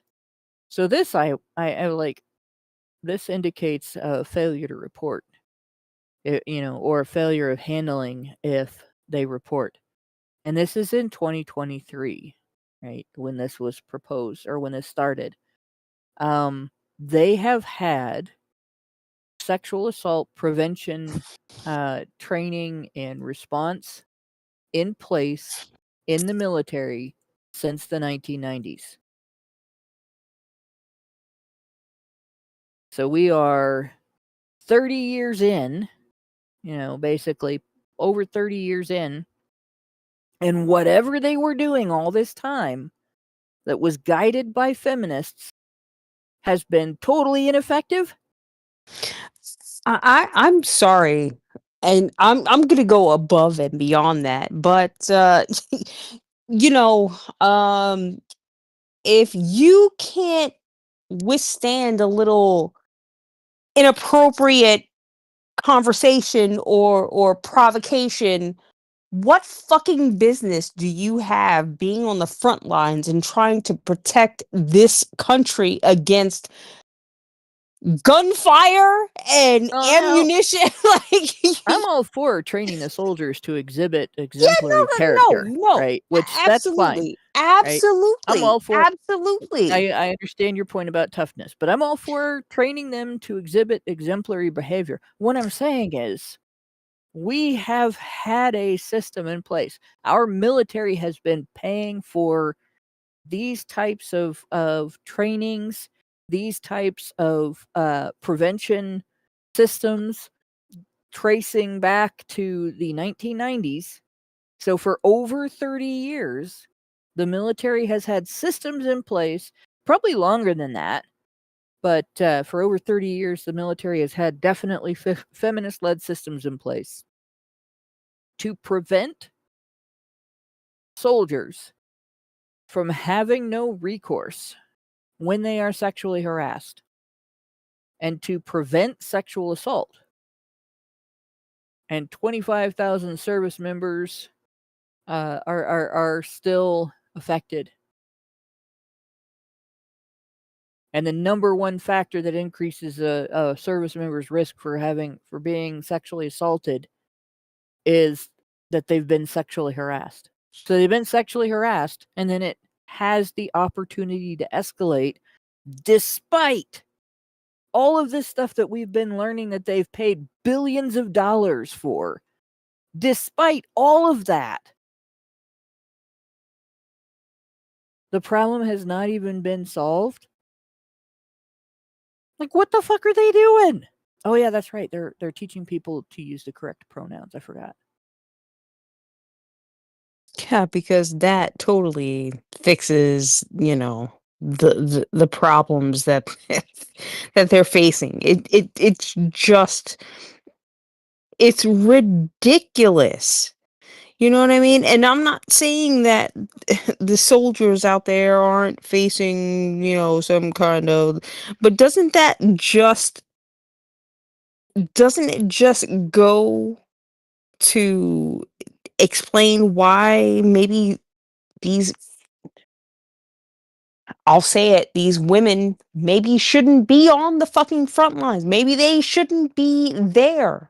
And because again, it's not and who are these women who are making these complaints? Are they people pushing the paper, or are these women on the front lines who are facing some kind of sexual assault from their counterparts, which I could understand, right? Like it shouldn't be happening. It shouldn't be happening. Okay, got you. But this is just why and I'm sorry. I'm standing behind this. I think this is why they shouldn't be there in the In fucking the first first place. place. Yeah, this is me changing my mind in real time as we go through this, and I've read more and more about this. Like, I was always really adamant about just degendering the draft. Mhm. And I have been that's been my position since day one as an MRA, that the draft shouldn't be gendered or it shouldn't exist. Right. And I'm about to end the it shouldn't be gendered. It just shouldn't exist. It Right? There should not. should be no selective service. There Nope. should be no conscription, and all volunteer, all male military is the way to go. And if women want to form some sort of militias that can cooperate with the military from the outside, women can do that. Nothing is stopping them. We have a Second Amendment, and if I wanted to today, I could go out and start the process to get a firearm, and I could have one before 2 weeks has passed, and form a group of women that are prepared to defend my neighborhood in the Dayton metro area and all that. We could do that. Nobody's stopping us. We don't actually have to be in the military to do that. Right? And so, and if the government wanted to have an all-female, I don't know, supplement to the military that didn't have any involvement with the all-male military, that would not be difficult to do. They can create a department or an agency for anything. So something like that could be created if it was worth doing. Mhm. But this idea of integration within the military, I think just the fact that after 30 years of feminist-led efforts to deal with sexual misconduct in the military, we are being told by the head of this research that no prevention program that utilizes behavior change theories or other proven strategies has been developed for the military, and that despite all of these so-called advancements, 25,000 service members are impacted, and the number one factor that increases a service member's risk for SA is having experienced sexual harassment. That is a description of 30 years of failure. Right. Right. But they do this all the while saying that, well, women are just as good to be able to serve on the front lines. And, we should have women. What? this is not equality. We should have women on the fucking front. And come on. Come on. You cannot have it both ways. You want to have women doing all of these, being in all of these positions of power, right? That you feel like, right? And what is the front line? The front line is not power. The front line is where you go to die. If the government said, "Here's a gun, go and fight in Taiwan for Taiwanese self-determination," I'd be like, "No, go fuck yourself." But if the government said to me, "Here's a gun, defend your own property from China," I'd be like, "Give me that gun." Yeah. I'd be like, "Give my woman that gun. Yeah. Give us both that gun. We will stand side by side and shoot 1,000 fucking Chinamen." Sorry, that's gonna get taken out of context. But no, Yeah, probably would. if we're defending our own fucking countries, then by all means, I will fucking kill 1 million people to defend our own properties. But I will not go to fucking Taiwan or Israel or Ukraine to defend some other nigger's property. Fuck you. Sorry, I keep dropping the N-word when I'm not supposed to. But you know what? That was appropriate. That was an appropriate use of it. Fuck you. There you go. but here's the thing. You know, if it's worth doing, men will step up to do it. If our country were to actually be invaded, men would step up to defend it. And women would too. Yeah. And when it comes to enlistment in the military, it is almost exclusively, male when it comes to men who go in expecting to be in combat, any kind of combat role. A few women have sued for that, but most women, they don't want that.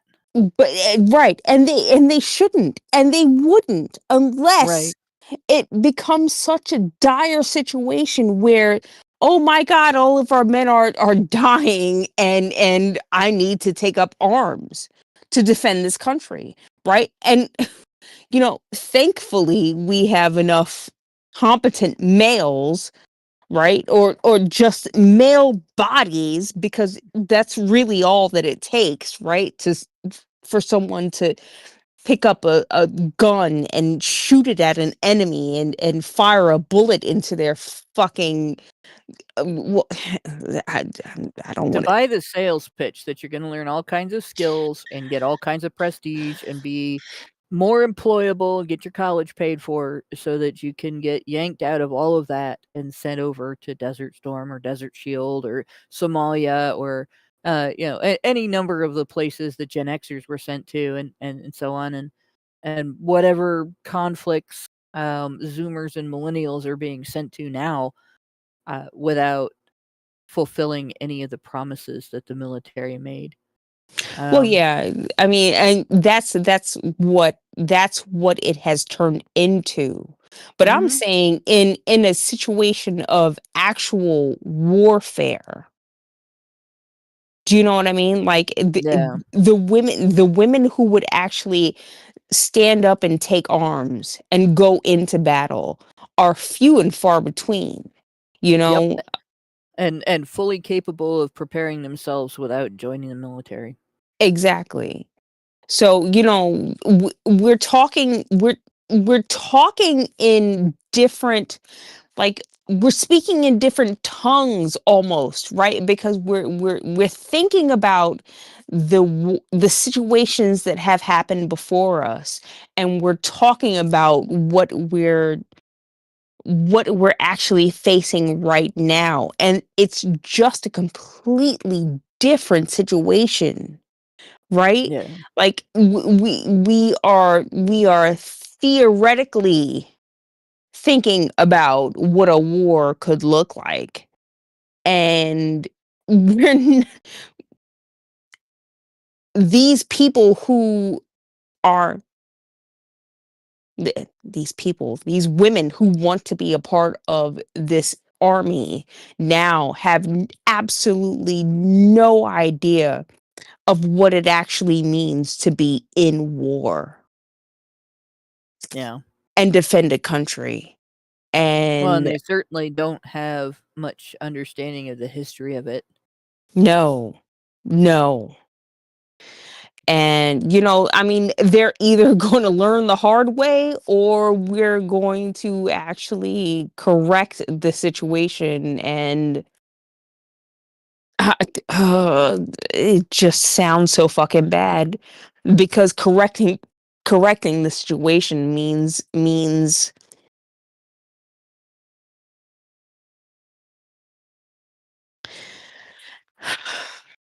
it means It means kind of a reset, doesn't it? yeah. Yeah, not the Yeah. great reset that the elites are talking about, though. More of No. a societal collapse, unfortunately, and that's where we're Yeah. headed. Yeah. The last thing that I'll bring up, and this is from their statement of, let's see if I can find the first page of it here. So the title is Building a Better Workplace, a Sexual Harassment Assault Prevention Program for Active Duty Members.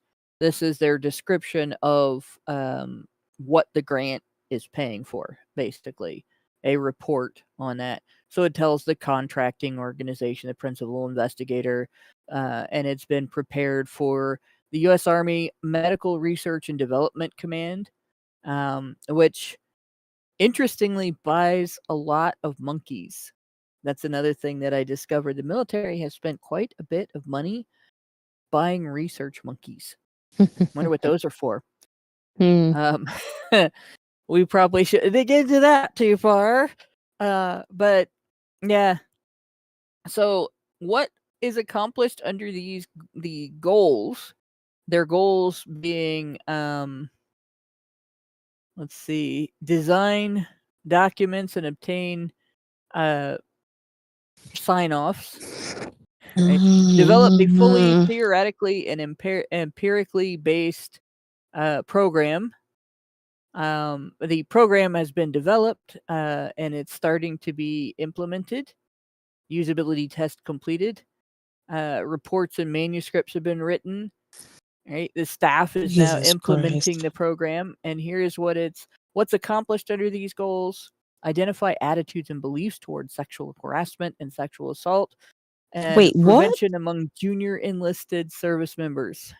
Wait, So, what? Are yeah, we they're talking about studying dogs? what do these people think of sexual harassment and sexual assault. That's Wait a minute.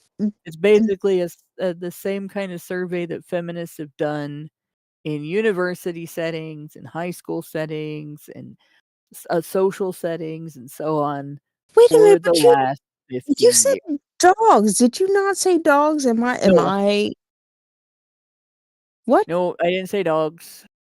What did you say? I don't know what I said that sounded like dogs, but probably it came out sounding. My um speech They isn't necessarily recruited all that they great. recruited Yeah. they okay, all right. So it I'm says this year we completed the analysis of data For the from. record, I would even give my dog a gun. Yeah, there you go. The analysis of data from in-depth interviews. So it's all survey interviews conducted with airmen. 28 airmen. Number equals 28. In April 2021 to July 2021. All right, I want to go back to a previous page here. All right, I want you to remember what I just said. They interviewed 21 airmen. Let's see. This is the University of Health.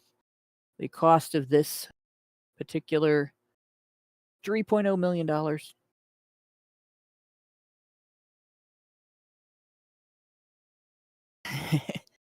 We found that airmen had mixed beliefs as to when an incident is considered sexual harassment and sexual assault, oh my god. which is pretty much normal. Um, like people have different opinions regarding levels of intoxication that cause a sex act to become non-consensual. Who is the perpetrator in such an incident. For instance, when I was at university, I had a classmate used to go to parties when she was in high school. She talked about this when we were at university together. But she used to go to parties when she was in high school, and she would get drunk, and then she would just grab some guy by the shirt, drag him off into another room, and go fuck him. And then she took women's studies, and she found out, scare quotes, that she had been raped like 40 some times I'm because so all You glad only I had never one went of to those? college. dragged off to another room and fucked while she was drunk were perpetrators, even though she initiated the situation and they were also drunk because they were men. So glad I never went to college. Mhm. Yeah, we had a really heated argument about that. I was like, whose idea was it? Who grabbed who? Who initiated things? Did any of them ever drag their heels? You know, maybe you're the rapist. She got really mad when I said that part. Mm. Right? How drunk were they? Right? Did they just have a beer and you had 6, or did they have just as much as you did and were barely stumbling when you dragged them off? Did any of them ever feel bad about it later on? It was pretty knockdown drag out. She was ready to hit me by the time we were done with that conversation. You're not even allowed to ask those questions in the UK. It's a Yeah. hate. Mm. Yeah, because you can't imagine that the woman might be the aggressor, right? So the two of us had very different attitudes about whether what happened in those instances constituted a sex crime, and also who was the bad guy if it did. Right? So, of course, I mean, it wouldn't be surprising. This is not new information. Airmen had mixed beliefs as to when an incident is considered sexual harassment and sexual assault. Okay, they spent $3 million to ask 21 or 28 airmen questions about it and learn something that we already knew about people. Great. Wait, how much money? $3 million. For 28? 28? Yeah. I'm like, I hope they did something besides ask those 28 people, because like that's $3 million. How? Jeez. Oh my God. Where is this when we were breaking down the whole fucking. Oh my God. 28 people had to be asked. And it took any kind of $1 million to figure this the fuck out. Jesus. Yeah. Then we have this one, okay? Airmen who know the offender or perceive an incident as having low severity are less likely to consider an incident sexual harassment or sexual assault, and are less likely to report it. So the perceive an incident as having low severity, meaning they don't perceive an incident as having done great harm. Right? Like I had a coworker flirt with me when I worked at the gas station. I have no idea why. Right? But because I was already a mom at that point. I already had 3 kids. I'm like, what the heck are you flirting with me for? Why do you You want was a sloppy MILF. seconds? You was a I don't. MILF. Hello. But I was somebody else's wife. That really kind of that always That doesn't stop discombobulated me. some people, okay? No, you're right. It didn't stop some people, right? But it wasn't upsetting, right? And it never was an incident where, like, when I said, hey, I'm not doing this. This is a bad idea. What the Yeah. hell are you doing trying to get dibs on sloppy seconds from somebody else's marriage when you can be dating somebody who's single and raring to go? And that was the end of it. And I didn't feel harassed by that. There wasn't a pattern of behavior. There was a 5-minute conversation, and then and I never had a problem again. So why would I report that to somebody? What's the point? Just getting somebody in trouble? Because Yeah. the problem was solved. Yeah. It's done. Like, right? you It's over with. stood your ground, right. So I wonder how many times in this 28 airman interview there were incidents where something happened that could be considered sexual misconduct, and the perpetrator was known to the victim, and the victim went, that was pretty shitty. I would rather you not do that again. Or, hey, you can get in trouble for doing that. Don't do that again. It doesn't bother me, but it might bother somebody else if you do it to them. And then they recalled that incident during the prevention training survey, and this was the result. Oh, they didn't take it seriously. Like, well, there's sometimes it's serious and sometimes it's not. Mhm. Right? And if you've experienced serious, you pretty well learn to differentiate between when it's serious and when it's not, because you don't want to be on edge all the time. So, just for the record, none of my kids are named Stacy, Richard. uh, but yeah, Stacy's mom, she's got it going on. I get it. I'm not even reading the chat, but I Richard get it. Beer says Hannah Wallen because you were Stacy's mom. That's crazy. I was in a uniform that looked like a freaking bowling shirt. Like, what the hell? It's not even. Doesn't matter. You still got it going on, Hannah. But I made the cookies. That's the thing. When you make the cookies, you're the hot mom. Mhm. But yeah, airmen who knew the offender might have worked things out with the offender, right? Airmen who perceived an incident as having low severity, while maybe to them the incident wasn't a big deal, and maybe again because of that they worked it out with the offender, right? So then why would they go report it to somebody if the problem is solved?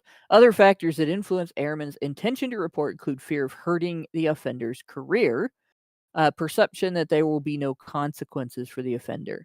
So there's the first thing, right? So again, I have to bring up 30 years. 30 years of us as civilians hearing about this problem existing in the military, right? And the military having to take measures and continuing to take measures for the last 30 years to address this problem. And all these feminist led initiatives and all these organizations that have been paid individually millions, collectively billions of dollars to address this issue. And one of the factors that keeps airmen from reporting is the perception that there will be no consequence for the offender. How did they not address that sooner? Like, how, with feminists leading the way, feminists determining what they were going to do in the military in response to this type of that they never came up with a system that could reassure airmen or Marines or Army soldiers, right? Navy soldiers, sailors, that when they report to one of their superior officers that this has happened to them, that something would be done about it, and the individual would have face consequences and at least retraining of some sort. Fear of repercussions if they report the incident, particularly if the offender is higher ranking. So I work in in a job that is low paying, not commonly done by people in the U.S. It's in the healthcare field, but it's for a nonprofit organization. It is the kind of work that, like, we do have a chain of command in my workplace. And in fact, human resources and the chain of command in my workplace is the same ladder. Okay. But if something like that happened to me, I have a workaround. I have another direction I can go for reporting that bypasses that whole chain of command. If it was on that chain of command, I can go over the head of the person who is responsible, or I can go around that chain. And that's been that way in the civilian world forever. For as long as there's been this type of dealing with sexual harassment and sexual misconduct and any other kind of conflict between men and women in the workplace, or women and women in the workplace, because that actually happens quite a bit too. But apparently, 30 years of feminist interference with the military has not led to a similar system. Billions of dollars of feminist influence in the military has not led to a similar system. And then also, they're afraid of being blamed. Which, again, how did feminists not change that? Like, feminists are useless. They had 30 years of access here. They had billions of dollars, and these are the attitudes they were complaining about in the 1970s. Mm.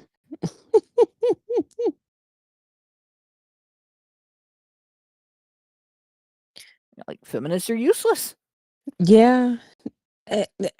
They are. I think it's only because of their academic stronghold that they still have any type of relevance. I mean, and not even that, because they absolutely do have relevance within our society, because they have been for so long such a major part in the oh god Well, in everything. in Feminism has wormed everything, its way into everything. It's in in the every legal field, fucking it's in thing, the medical field, it's in the education field, it's right, in in business administration, it's in the everywhere. military. And everywhere. And so they know that, they have the stronghold. So how in the world is anyone, any men's rights advocate, how are we going to, try to hold, do anything against them? But it's just gonna be so blaringly obvious to anyone when it comes down to a fight of disproportion, right? So, man, it's just gonna be interesting to see. Yeah. I mean, when we look at this and we see this paragraph is pretty much an admission of failure Yeah. of the system that feminists imposed on the military Mm-hmm. between the 1990s and today. Mm-hmm. Right? That's all that is. All that is a paragraph of we didn't do nothing. We got nothing done. We sat on our thumbs. Yep. We had no effect, no impact on the experience of the soldiers, and we no impact on the knowledge and understanding of the soldiers. Yep. Like, that's what Yep. they're saying right there. Yep. And so they have to do this whole new training creation, and then they have to study to see whether that training works. Mm-hmm. Like, that's literally what they've admitted here. And I want to remind you, all right, just going back here, this individual study, $3 million. University of Texas Health Science Center at Houston, 192.3 million. All right.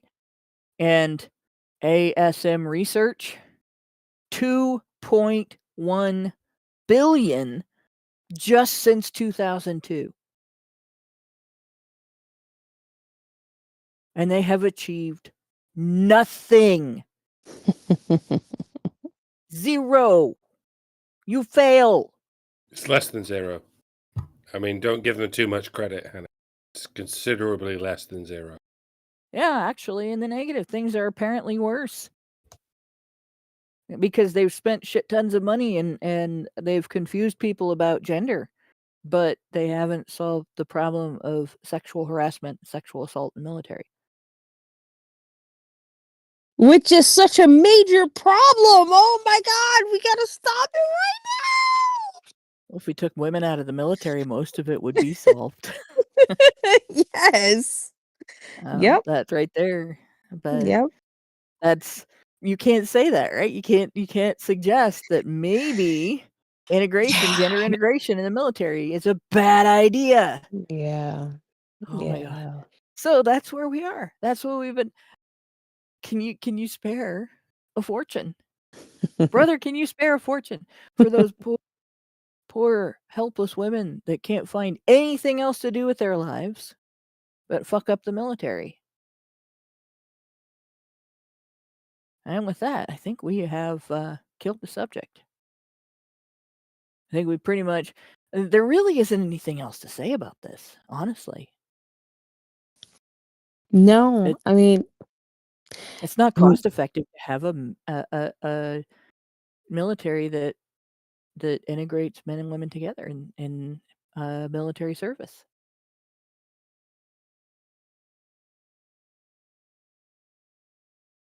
Like, Lauren, what were you gonna nothing. say? No, nothing at all. And what you're gonna be left with is a bunch of fucking angry I'm sorry to say it, but dykes who are mad because they have lost something that they felt that they have a place Yeah. in being, and listen,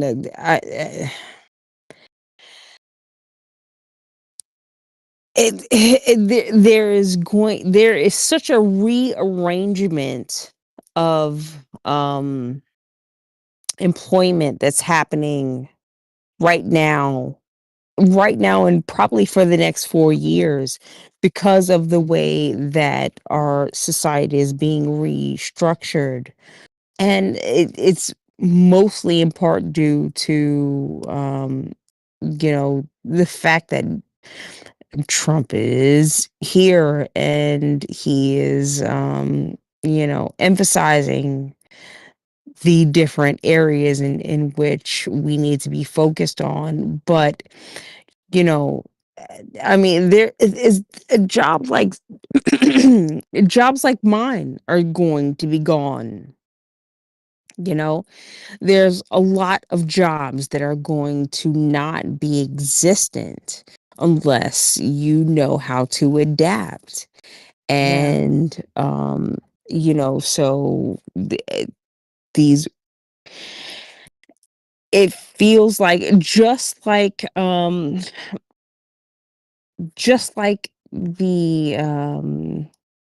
the postal service, right?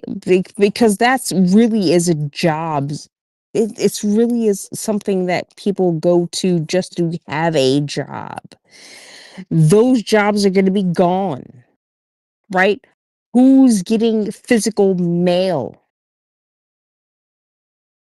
Well, I mean, And Amazon's going to drone delivery, exactly, right? and Like these there's these services are being incorporated into one another yeah, by these bigger and bigger companies.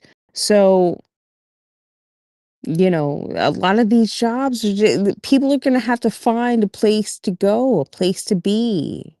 They're being pushed out and maybe for rightful reason, but, you're going to have to find some actual skills.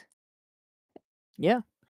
There's some jobs that'll be around for longer. It's going to take a much more complex system to replace caregivers and nurses than it will to Hmm. replace data entry specialists and uh, people who, well, for instance, with mail, um, a significant amount of what used to be sent on paper to people's homes is now being sent electronically.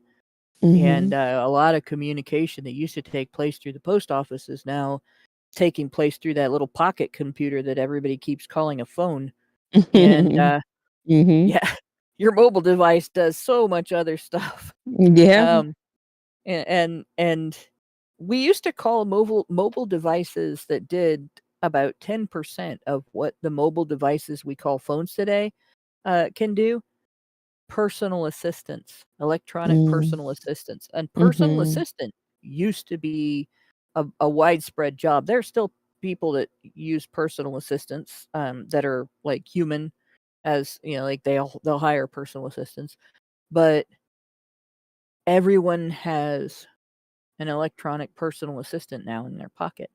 And as Yeah. a result, there's a significant amount of what used to be done on paper that is just not anymore. My old profession, I had a 25-year career as a professional wedding photographer. That is a dying industry. If you don't have a gimmick, it's like the song from that movie about Gypsy Rose Lee. You got to have a gimmick if you want to win it. But you have to be doing something unique or different, at least. It doesn't have to be something nobody else is doing, but it has to be something that's maybe unusual before people will spend a few $1,000s getting a wedding album created by you. And it used to be pretty common. Of course, it wasn't a few $1,000s. I think we had people shelling out between 500 and 1,000, depending on how many services. Like if we made a video and everything, then it was more because there's a lot of work that goes into that, right? But people are having their aunt or their uncle or their cousin do a lot of photography. People are buying disposable cameras and then uploading the pictures to a DVD and sending them out to family members. People are just gathering the pictures from their family members' phones, right? Setting up their phones to record and so on. And so you see a lot more weddings that aren't getting covered anymore I used to by have professionals. I used to have to deliver letters for a living and small packages. I would leave it up to the drivers to deliver the large packages. And I assume in the future it's going to be drones delivering the large packages, or at least the medium-sized packages. But it's going to be left up to the humans to deliver the letters, because you can't give such an unimportant job to robots. So Yeah. if ever I do need to return to His Majesty's pleasure delivering letters, it's nice to know I'll be able to, unless unless any of that is sideswiped by anyone who gets in touch with the Royal Mail and says, "Don't give this guy a job; he's a fascist." Luckily, I won't have to return to that job, as long as you'll keep me above board. There we go. You'll be delivering your large packages over here. Thank you. There we Hopefully, go. Yeah. Yeah, maybe delivery maybe services maybe for over here. UPS or FedEx or something. Yeah, there are tons of delivery services over here. Drone delivery is basically used just in circumstances where the package is just getting dropped off and nobody has to sign for it or anything like that. I don't think that drones are sophisticated enough yet to get signatures. But they have a camera on them, so they can prove they delivered the package. Um, but there's still human delivery for if it requires a signature. And then there's a whole section of deliveries that require signatures that after you've signed for it, you find out you got to go to court and stuff like that. Those are usually delivered by cops though. But in any case, yeah, it's going to be a brave new world with regard to employment options. And I understand why women are wanting more and more access to men's employment options. But the reality is, if this is the result for the employer, it's not cost effective to hire women. If feminists can't straighten their shit out and either solve the problems that they claim to exist to address, or like get off the pot, shit or get off the pot, feminists, then all they are doing is making it less cost effective to hire women. So I don't think we have any more super chats. I don't think we have any more Rumble rants. Do we have? I don't think we have any more. We do have a super chat. So I don't know if I read this one or not. Meredith G gave us $5 and said, when men go on strike, society loses its basic needs and comforts. When women go on strike, yeah, I read this. Your children become messed up and all moral foundations fly out the window as traditional morality is replaced by a victim narrative. Welcome to decades of women on strike. And I think it's salient as a point to end with, because there's no such thing as men going on strike. If there was, humanity would have dissolved by now. There's workers in certain industries going on strike, right? But when I was in high school, I took calculus from a teacher who was a teacher because it was illegal for him to go on strike during the 1980s when his industry went on strike. He was an air traffic controller. We just talked about that not too long ago too. We don't do right by air traffic controllers. I will say that.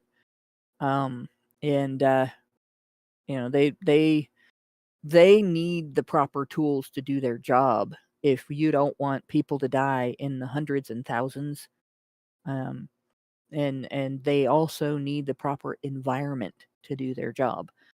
It's a very stressful job, and it's made a lot worse by lack of proper equipment and poor hours and so on. So in the 80s, that sort of hit a peak. This is a big problem situation, and the government wasn't listening to them, and they went on strike, and they all got fired by Ronald Reagan. And I lucked out personally by getting to have this man as a teacher, but I think that the system did not luck out by losing him as an air traffic controller. And so yeah, when men participate in strikes, regardless of what industry they're in, it results in such a disaster that there are industries that are primarily made up of men that the law says you can't strike. Right? Whereas it's a very rare thing for there to be an industry. I think the education industry, maybe they're not allowed to strike. But not very many industries are banned from going on strike that are primarily made up of women. And there's a reason for that. So, thanks everybody for going through this. I know the information we looked at was very dry, but I think the conversation was very productive. So thanks everybody for going through that information with me. Thanks to my two co-hosts especially for staring at this on their screen. And, thanks to Brian for helping me out to make sure this can happen, and everybody who works in the background to make HBR Talk happen. And good night, all. There you go. We will see you next Thursday. Men's rights activists are machines, dude. Okay? They are literal machines. They are talking point machines. They are impossible to fucking deal with, especially if you have like a couple dudes who have good memory on top of that too. Holy shit, you're fucked.